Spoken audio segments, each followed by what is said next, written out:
Aqui dá para começar já. Graça e paz, igreja. Tá abafado, né?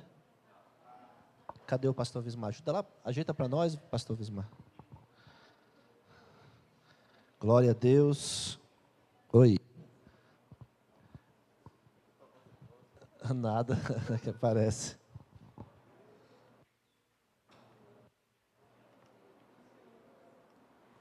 Todos estão felizes? Digam amém. Glória a Deus. Vira o retorno para cá que eu acho que vai resolver também, se jogar o retorno. Abra sua Bíblia em Gênesis, capítulo 5. Gênesis, capítulo de número 5. Ficou bom agora. Ficou bom. Verso de número 24. Gênesis, capítulo de número 5, verso de número 24. Gostaria muito mesmo que os irmãos estivessem em oração pela minha vida aqui, oração pela uma captura no Espírito daquilo que eu vou ministrar aqui essa noite. Gênesis capítulo 5, verso 24. Antes de nós entrarmos nas Escrituras, queria fazer menção aqui do casal de pastores que está ali, que é o Milton e a Cláudia.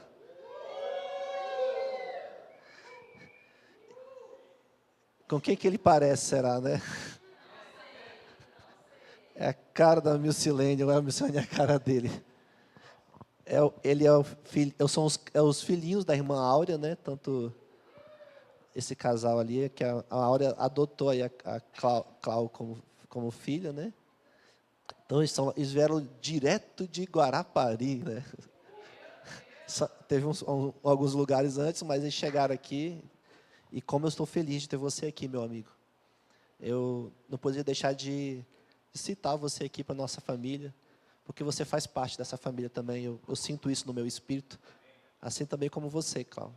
Sejam muito bem-vindos aqui em nosso meio, sempre que puderem. E como eu disse esses dias para vocês, deixa a gente ser Betânia para vocês, essa casa de amigos, viu? E também está aqui conosco as missionárias aqui, direto de São Paulo também. Elas deram umas voltas aqui no interior, né? Que a Miriam está aqui conosco, foi um prazer estar com você. Está lá em casa esses dias, uma honra. E a Jorvina, falei certo, né? E a Jorvina também estão lá em casa. São essas irmãs de São Paulo. E a Miriam, né? Foi professora do pastor Isaías nas primeiras séries, né? Então, ela foi a professora do pastor Isaías, e o pastor Isaías falou, meu Deus, vai chegar a minha professora aí, cuida dela. Eu falei, tudo bem. Ela teve passado aqui, passou semana retrasada, agora passou de novo. Está aqui com a gente, muito bem-vindas também, ter vocês aqui. Bom, os demais, pelo que eu já olho aqui, são de maioria, são de casa, né? A Paula já está quase da família, já. Mas seja bem-vinda, minha irmã Paula. Quem achou, diga amém. Gênesis capítulo 5, verso 24. Bom, o título dessa mensagem, para quem quiser anotar, é A Intimidade que Gera Legado. O título da mensagem que eu gostaria de dar para essa mensagem é A Intimidade que Gera Legado. Com base no que nós identificamos esse título? Gênesis capítulo 5, verso 24, que diz assim: Enoque andou com Deus e já não foi encontrado, pois Deus o havia levado. Enoque andou com Deus e já não foi encontrado, pois Deus o havia levado. Na versão Almeida, revista e atualizada, está escrito assim: andou Enoque com Deus e já não era, porque Deus o tomou para si. Repetindo, andou Enoque com Deus e já não era, pois Deus o tomou para si. E na versão NTLH, diz assim: ele viveu sempre em comunhão com Deus, e um dia desapareceu, pois Deus o levou. Irmãos, a mensagem de hoje, eu gostaria de falar sobre a importância de caminharmos com Deus. E que esse caminhar com Deus, ele nos permite deixar um legado espiritual que glorifica o seu nome e que inspira outras gerações. O andar com Deus, ele traz essa graça que é poder transferir um legado espiritual para a nossa geração e para a geração vindoura.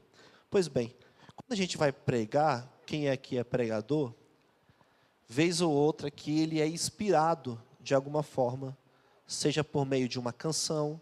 Eu já tive mensagens que eu preparei porque eu ouvi um hino, eu falei, cara, isso aqui é dar uma mensagem. Por meio da leitura bíblica também, é um meio de a gente poder ser inspirado, por meio de uma conversa com o irmão, por meio de uma situação do dia a dia. Quem é pregador, geralmente, ele captura uma mensagem. Eu tenho meu grupo de WhatsApp, que tem só eu lá, eu escrevo mais ou menos a essência daquilo que Deus falou comigo, eu coloco no meu grupo e guardo lá. E essa mensagem, o Senhor já me falou comigo há muito tempo atrás, eu acho que foi o ano passado que o Senhor falou comigo, quando nós estávamos iniciando a leitura bíblica. Todos os anos aqui, nós temos o carinho de ler toda a Bíblia coletivamente, isso é legal. E eu peguei e guardei essa palavra e falei, um dia eu vou ministrar ela. E aí nós tivemos uma reunião com o presbitério, e eles falaram, é você que vai ministrar domingo. Eu sabia que esse momento seria um momento de liberar essa palavra hoje sobre a nossa comunidade. Por vários motivos, mas em especial pelo tempo que nós estamos hoje vivendo na nossa comunidade de fé. Bom, antes de eu entrar na história desse homem chamado Enoque, que é muito conhecido por nós, do Enoque que foi transladado, né? Foi arrebatado pelo Senhor, eu gostaria de voltar um pouquinho antes para entendermos o que está acontecendo e porque o escritor do livro de Gênesis, com muito carinho, ele coloca algumas pistas de um sentimento, de uma movimentação muito importante para todas as gerações que viriam após a revelação dessa passagem bíblica. Todos teólogos concordam que essa leitura bíblica aqui é uma leitura que é uma cosmogônica, né? Na teologia chamamos isso porque não se busca aqui uma precisão exata dos fatos, mas passar uma essência. E interessante, porque a história de Enoque, ela está conectada com Adão. Vamos lá então, voltar um pouquinho no contexto histórico? Pois bem, quando Adão e Eva caem, o pecado deles trazem muitas consequências devastadoras. A mulher passaria agora a ter dor muito forte no parto, haveria uma inimizade entre ela e a serpente. Adão teria que trabalhar agora para comer do suor do seu rosto, e eles perderiam o direito de viver eternamente. Mas dentre todas as consequências que Adão e Eva aconteceu com eles, né, trouxeram consigo, a maior delas, sem dúvida alguma, para mim, foi a perda da intimidade. Essa, para mim, sem dúvida alguma, é uma das piores consequências do pecado.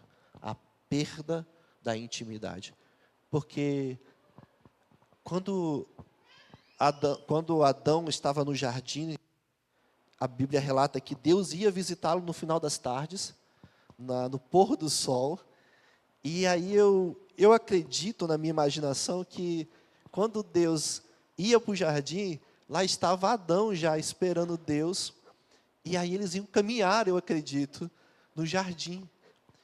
E Adão certamente iria contar para Deus das coisas que ele estava fazendo e se alegrar nessa amizade com o Senhor. Eu acredito, imagino assim, Deus chegando e talvez Adão dando um abraço em Deus. Oi, meu amigo, você chegou. Vem cá, eu dei nome hoje para a vaquinha. Ela vai chamar vaquinha agora, vaca.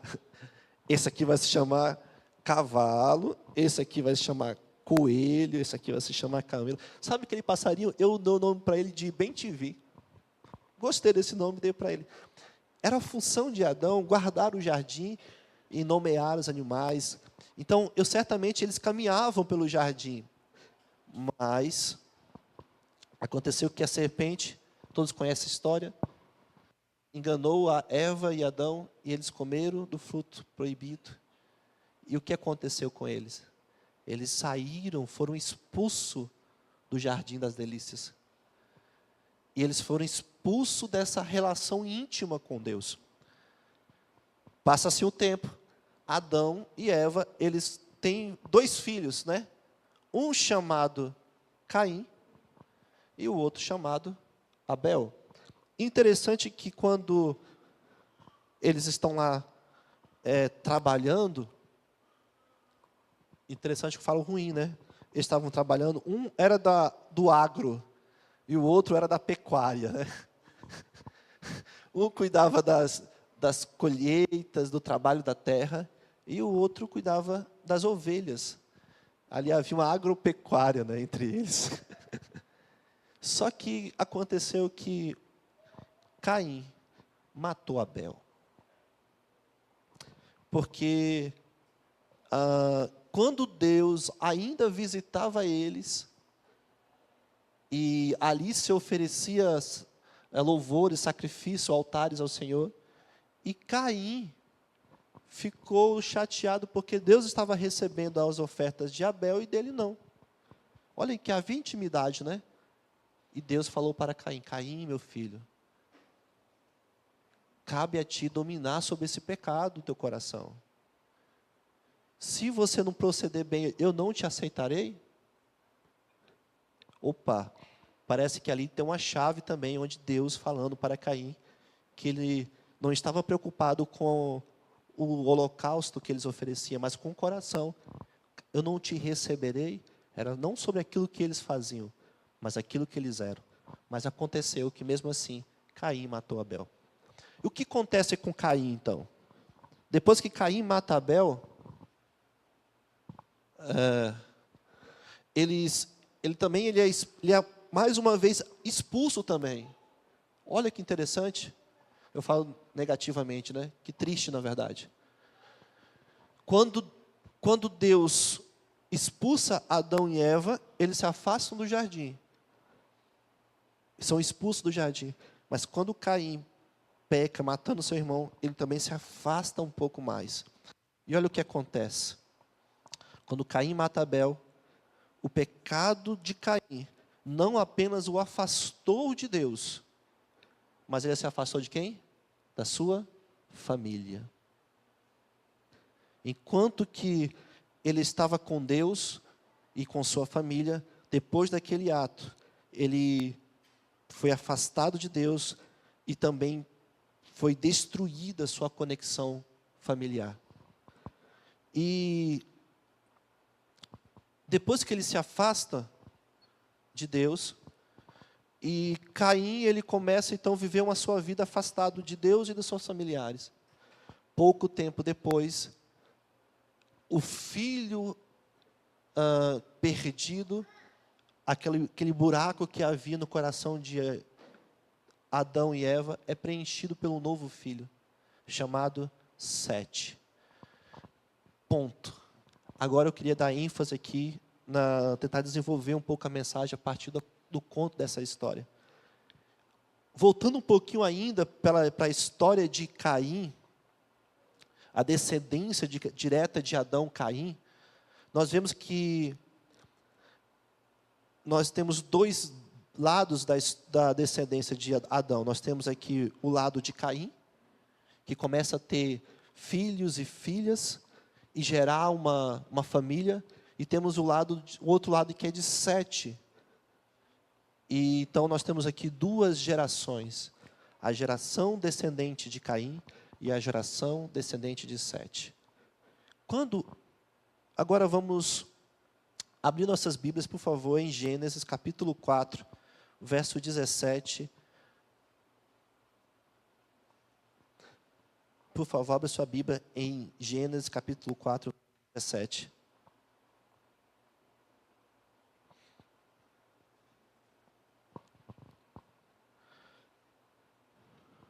Quem achou, diga amém.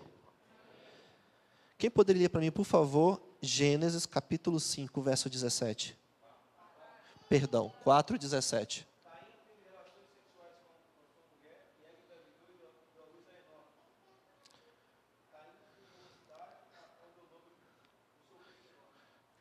Muito bem. Agora você vai, por favor, em Gênesis capítulo 5. Outra pessoa, lê para mim, por favor, o verso 18.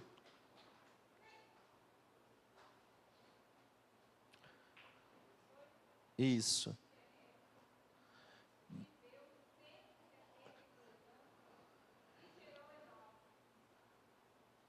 Olha que interessante. Aos 162 anos, Jared gerou Enoque. Bom, olhem para mim, por favor. O que vocês acharam de interessante nessas duas leituras? 2 Enoque. E essa, para mim, foi a ênfase que eu tive quando eu li essa passagem bíblica. Porque eu não tinha me atentado para isso, Michele. Quem aqui não tinha se atentado para isso? Que existia 2 Enoques na Bíblia. Uma, duas, outra pessoa aqui, outro. Uai, mas qual é a diferença, então, entre esses 2 Enoques? Bom, enquanto a primeira geração que vem de Caim, quando Caim sai da presença dos seus pais, ele vai para uma terra e constrói tem um filho, e chama ele de Enoque, e dá um nome a uma cidade, o nome do filho dele, Enoque. A primeira geração, a história de Caim e sua descendência, representa a imagem do homem independente. Um homem que buscou viver a sua vida da forma como ele queria, enquanto que a segunda descendência, a descendência de Sete, que gera a Enoque, fala de uma geração que simboliza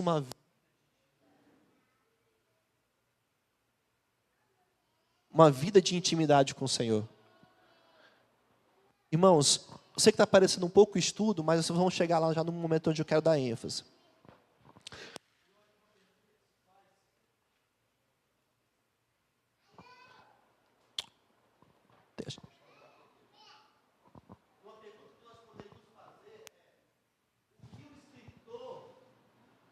Estava querendo dizer aqui com essas duas passagens bíblicas, contando a história de geração de Caim e a história de Sete. Bom, ao observarmos essas duas histórias, essas duas descendências, nós podemos aprender lições importantes sobre uma vida de ser vivida de intimidade com Deus e junto com a sua família espiritual. Irmãos, a primeira geração, a geração de Caim, fala de uma geração que construíram impérios para si, buscando a autossatisfação. Vamos lá para a história? Caim sai da sua descendência, procura uma cidade e constrói para si um império, e nesse momento ele busca satisfazer-se, colocando o nome do seu filho chamado Enoque. A primeira geração, os descendentes de Caim, também promove um individualismo, porque a ideia de construir uma cidade era construir um povo, era criar uma cultura onde o que Caim ditasse serviria como lei, e não aquilo que Deus estava dizendo. A primeira geração, a descendente de Caim, buscava engrandecer o seu nome, perpetuar a sua história. É por isso que ele deu o nome àquela cidade de Enoque, do seu filho, da sua descendência. O seu primeiro filho, o seu primogênito. A primeira geração, os descendentes de Caim, foram abandonados por Deus em sua própria iniquidade. Deus os deixou. Mais na frente nós vamos ver o que acontece com aquela geração, com aquele povo, com aquela cidade, no dilúvio. E Deus nos entregou, deixou que eles vivessem de forma dissoluta, como diz lá em Romanos capítulo 1, 26. E Deus os entregou em suas próprias paixões e concupiscência. Essa é a primeira geração, a geração de Caim. A segunda geração, os descendentes de Sete, eles edificaram um reino sacerdotal, cultivando a intimidade com Deus. Promoveram a unidade no espírito, priorizando as amizades espirituais. Revelaram o nome do Senhor em suas vidas dia após dia. E o que mais me chama a atenção aqui, representando por Enoque, o sétimo filho de Adão. Porque primeiro, depois que veio Sete gerou Enos. Enos gerou Cainã. Cainã gerou a Malael. Malael gerou a Jared. E a Jared gerou Enoque. O sétimo descendente do braço desse lado, do descendente da linhagem de Sete. O sétimo filho, se você for contar, de Adão até Enoque, era o sétimo. E ali tinha um simbolismo muito grande, muito especial, porque a Bíblia fala que quando Deus, a Bíblia fala que quando nasce Sete, é nesse momento, por meio dessa genealogia, por meio dessa linha de descendente, que nesse momento, que se volta a buscar o Senhor. Então quer dizer que Caim, ele não estava buscando o Senhor. Ele estava vivendo uma vida totalmente dissoluta, fazendo o que era bom aos seus olhos e construindo um império para si e chamando de meu. A diferença para a outra geração era uma geração que estava compromissada com o reino de Deus. Você não vê eles construindo cidades, você não vê eles dando o nome de cidade dos seus filhos, você não vê eles fazendo nenhuma outra coisa de especial. A única coisa que é registrada nas Escrituras é que esse homem, chamado Enoque, ele andou com Deus ao ponto de já não existir mais. Essa era a ênfase que eu queria dar. Eu vejo que existem dois tipos de natureza. Olha aí, os santos. Olha aí a geração de Sete. Existem dois tipos de natureza que veio de Adão. A primeira natureza é a natureza caída. Sim, Adão era um homem caído. E tudo que via dele estava em pecado. Mas observa-se que a descendência de Caim, ela ainda intensificou ainda mais o pecado. Enquanto que a geração de Sete voltaram-se para adorar o Senhor. Dois tipos de natureza. E isso me traz uma reflexão, pastor Milton. Que a reflexão é de qual geração, de fato mesmo, estamos fazendo parte, estamos vivendo. Uma geração que constrói um império para si, ou que está preparando um reino para ser entregue ao seu Senhor. Essa reflexão ela precisa ser sincera em nosso meio, sabe, Rafa? Está tudo aqui, cara, nas Escrituras. Quantas e quantas vezes ainda queremos fazer as coisas do nosso jeito? Quantas e quantas vezes ainda queremos fazer as coisas que muito mais nos agrada do que agrada a Deus? Quantas vezes nós esquecemos do Senhor e ainda vivemos para nós mesmos? Quantas vezes ainda não vivemos aprendendo sobre oração, sobre jejum, sobre leitura das Escrituras, sobre simplicidade, sobre solitude, mesmo aprendendo todas essas coisas, sobre o Sermão do Monte, sobre intercessão, quantas e quantas vezes ainda queremos viver a vida do nosso jeito. Ainda decidimos viver uma vida distante da presença do Senhor. Nós precisamos fazer essa reflexão, Michele. Nós precisamos fazer essa reflexão de que geração de fato estamos pertencendo. A geração de Caim ou a geração de Sete? Bom, quando eu penso nessa geração de Caim e quando eu penso nessa geração de Sete, se você for ler as Escrituras, você vai ver que o primeiro filho de Caim se chamou Enoque, mas o sexto filho, o sétimo filho de Adão, se chamou também Enoque. São duas gerações distintas e ali está um grupo de pessoas que viveram a vida totalmente para si e viveram a vida para o Senhor. Pensando nisso, eu começo a me lembrar também da pessoa de Adão, do primeiro Adão e do segundo Adão também. O primeiro Adão escolheu independência ao comer o fruto proibido, resultando em morte física e espiritual para toda a sua descendência. Quando Adão, ele vai lá no fruto do conhecimento do mal e come aquele fruto que foi dado por Eva, o que acontece com ele? Eles morrem. Eles morrem espiritualmente e entram em uma morte física também. Mas Deus, pela sua infinita graça e misericórdia, Ele providenciou o segundo Adão. O segundo Adão é Jesus, o Cristo, que escolheu não viver, mas morrer em morte de cruz pelos nossos pecados, se tornando o pão da vida e permitindo por meio do seu sacrifício que voltássemos a ter comunhão com Deus e com uma família espiritual.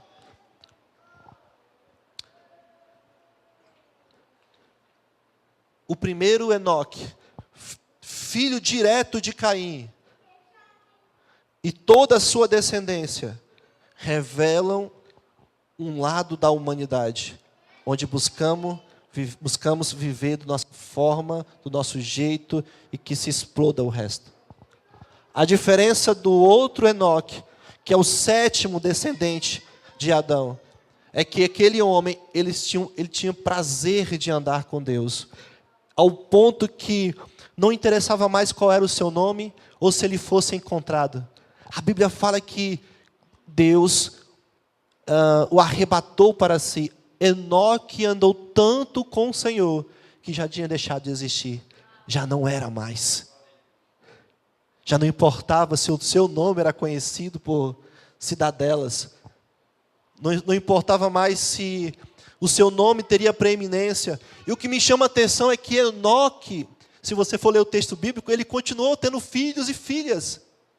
Ele era um homem comum, ele não era um monge, um asceta, né? Alguém que se retirava. Não, ele era um homem comum que tinha filhos e filhas. Mas mesmo assim, ele era um homem que andava com Deus, que caminhava com Deus, e que e começou essa reforma na sua geração. Começou esse avivamento na sua geração, onde andar com Deus era muito mais importante do que a visibilidade dos homens.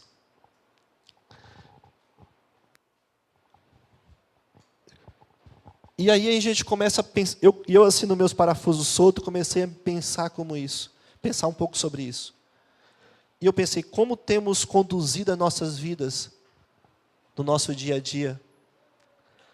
Como temos conduzido a nossa vida na nossa família biológica e espiritual? Como temos vivido a nossa vida com os nossos familiares? Como temos vivido a nossa vida no nosso ambiente de trabalho, nas nossas amizades? Nós vivemos andando com Deus? Ou vivemos distante de Deus? Quando estamos com essas pessoas, nesses ambientes. Que legado estamos deixando para a nossa geração e para gerações futuras? E a pergunta, que muitas vezes nós parece que precisamos sair de um velório para poder começar a refletir. O que os céus e os homens estão testemunhando de nós. Sim, Melvi, o Senhor me deu certeza de ministrar essa mensagem depois do velório da sua avó. Porque ali eu pude ver uma irmã Maria de Jesus, que teve uma caminhada constante com o Senhor, até o dia em que o Senhor a tomou para si. Lá naquele velório, nós tivemos vários testemunhos de pessoas como a Rosa, que foi aluna da irmã Maria de Jesus quando era criança. Ou de um pastor que 34 anos, acho que ele falava isso, 24 anos, também foi tocado por aquilo que aquela mulher carregava. E outros testemunhos, como o Júnior falou, que foi um cara da rua que ela trouxe para dentro da sua casa. E várias outras pessoas testemunhando daquela santa mulher que estava ali, naquele caixão. E eu, pensando sobre isso, eu falei, meu Deus, qual é o legado que estamos deixando para a nossa geração e para as gerações futuras? Certamente, para deixarmos um legado espiritual, precisamos viver uma vida de caminhada. E essa caminhada, nós não caminhamos sozinhos. Nós caminhamos com o Senhor, dia após dia, nos relacionando com Ele em intimidade. E não apenas caminhando com o Senhor, mas nessa peregrinação, nós também não estamos sozinhos, longe da nossa família. Nós não podemos nos afastar da nossa família espiritual, como fez Caim. Nós caminhamos como em comboio, juntos, nesse caminho com a nossa família espiritual. E ela, sim, foi uma mulher para mim que poderia chamá-la de Enoque também, porque foi uma mulher que caminhou com o Senhor, ao ponto de ela já não existir mais, mas a sua descendência, seja ela física ou espiritual, receberam o legado que traça, que a morte, que nada pode consumir. E aí, Rafa, quando chegar a nossa vez, estivermos ali naquele paletó de madeira, será que haverá um legado a ser entregue? E eu pensando um pouco sobre isso, continuei reflexionando sobre fazemos o que fazemos, dia após dia, para a glória de Deus ou para reconhecimento dos homens? Estamos levando a sério os ensinamentos que aprendemos, como eu acabei de dizer aqui agora, ou estamos ainda levando a vida de qualquer jeito? Somos individualistas na nossa forma de viver? Somos individualistas com tudo que fazemos e vivemos, ou estamos de fato vivendo a Atos 2,42, tendo tudo em comum, perseverando na doutrina dos apóstolos, na comunhão e no partir do pão? O que estamos construindo? Uma cidade com o nosso nome? Um prédio com o nome Tameon? Uma estrutura que possa trazer a evidência dos homens? Ou estamos preparando um reino para entregar ao nosso Deus? Irmãos, precisamos nos comprometer hoje. Precisamos nos comprometer hoje, irmãos, em assumirmos uma aliança irrevogável com o nosso Deus, com o nosso Senhor e com a nossa família espiritual, irmãos. Não podemos viver como a descendência de Caim, que escolheu viver distante de Deus. Nós precisamos assumir um compromisso hoje aqui, de entregarmos de fato a nossa vida para o Senhor e vivermos de forma inegociável para a sua glória. Precisamos abandonar o individualismo e o pecado que nos afasta de Deus e o pecado que nos afasta dos nossos irmãos. devemos nos dedicar a construir um legado espiritual para nossas famílias e geração futura.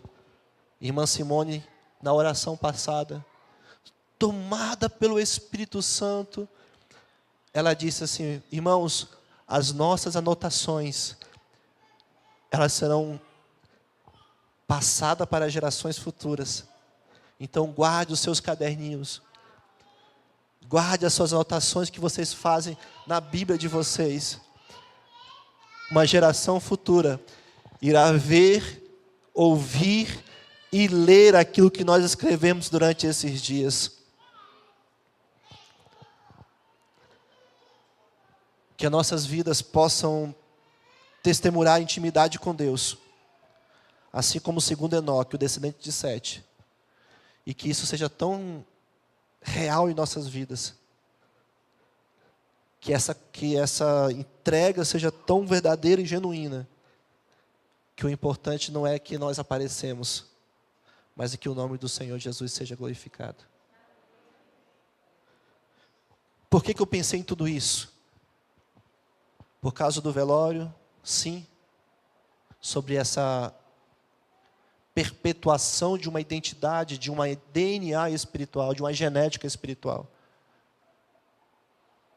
Eu vi isso sendo transmitido por meio de uma santa mulher.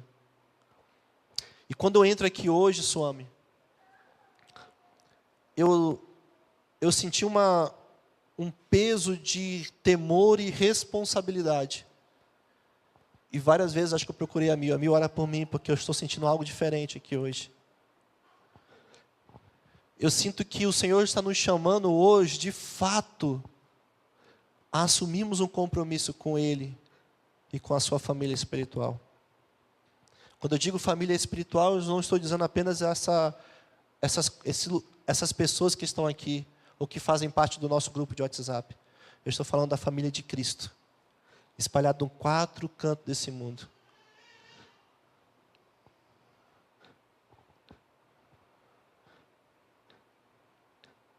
Um dos nossos aniversários aqui foi falado algo muito importante. E foi para mim, irmãos. Eu tenho orado por isso, para que o Senhor me ensine, me capacite e capacite meus irmãos. O profeta Rafa aqui, uns 2 anos atrás, falou: cuidado, para não começarem espiritual e acabarem carnal. Vocês precisam ser violentos no espírito, porque a medida que Deus quer para vocês é uma medida muito específica, mas o que vai exigir de vocês é uma total dependência do Senhor, é um caminhar com Ele, dia após dia. É isso que vai fazer com que o que começou espiritual acabe espiritual. Vamos ficar em pé em nome de Jesus, terminando.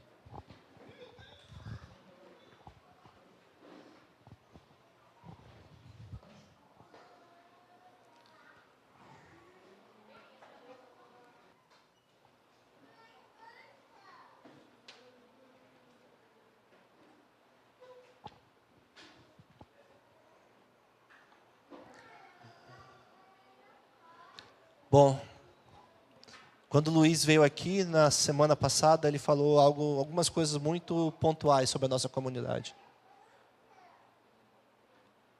E uma das coisas que ele falou foi: cuidado para não confundir liberdade com libertinagem. Existem responsabilidades aqui nessa casa. Existem responsabilidades aqui para todos os irmãos aqui. E quando eu falo de responsabilidades, eu estou falando de ouvir os céus. De ter uma vida de intimidade com o Senhor, de caminhar com Deus. Não adianta você querer caminhar na família se você não está ouvindo os céus.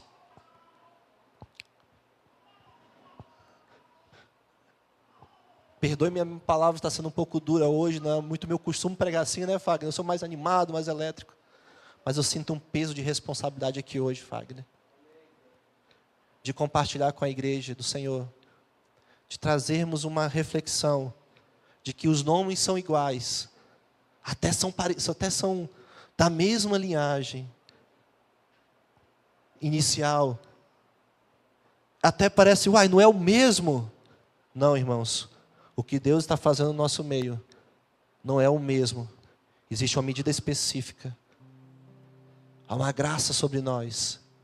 E por favor, meus irmãos. Por favor, meus irmãos. Nós não temos outra palavra, Swami, que toda vez aqui a gente só prega a mesma coisa, cara. Só pregamos a mesma coisa, cara, toda vez, mas mesmo assim parece que não entra no coração. Não entra, parece. Só pregamos as mesmas coisas. Amará o Senhor teu Deus sobre todas as coisas. Amará o teu próximo como a ti mesmo. Vamos viver em devoção, vamos viver em intimidade com o Senhor. Falamos sempre as mesmas coisas. Ei, vamos fazer parte da família espiritual. Vamos amar uns aos outros, entranháveis afetos de misericórdia. Sim, nós cremos nisso, pregamos isso dia após dia, porque é isso que o Senhor tem falado para nós. Sejam fiéis na medida que eu estou dando a vocês. Se é nessa simplicidade, vivam nessa simplicidade de palavras, mas vivam intensamente.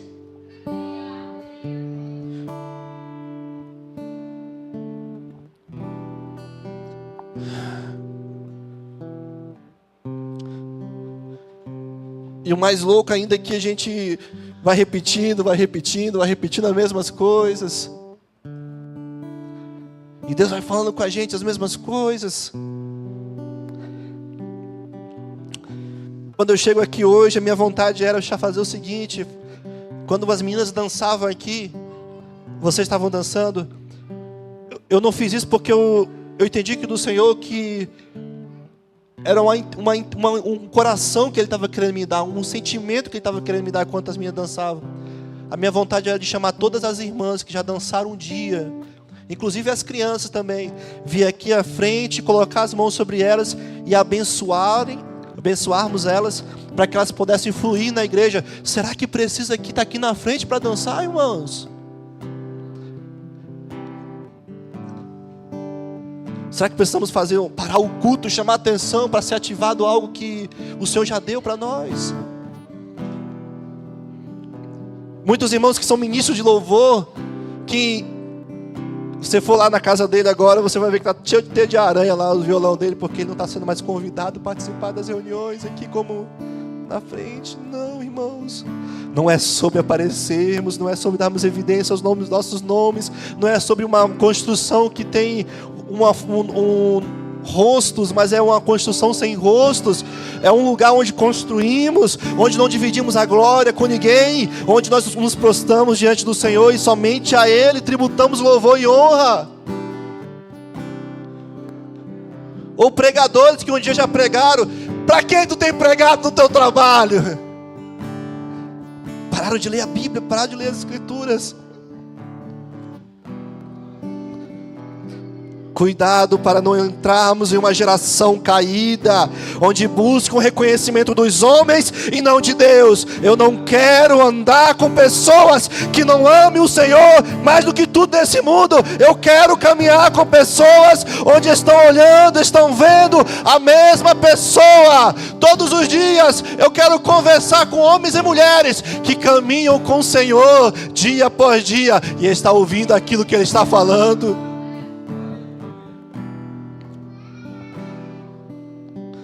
Eu quero caminhar com pessoas que entendem que eles não podem caminhar sozinhos, viver sozinhos, que precisam de paternidade espiritual. Eu quero andar com pessoas que anseiam ouvir e ver aquele grande dia chegando, que possam dizer, não apenas em uma reunião de ceia, mas contemplar e dizer, Maranata, Ele chegou! Estava aqui contigo o tempo todo, papai, só vem.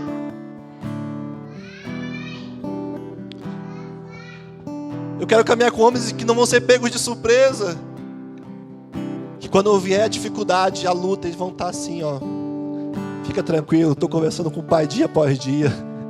Eu tenho caminhado com Ele.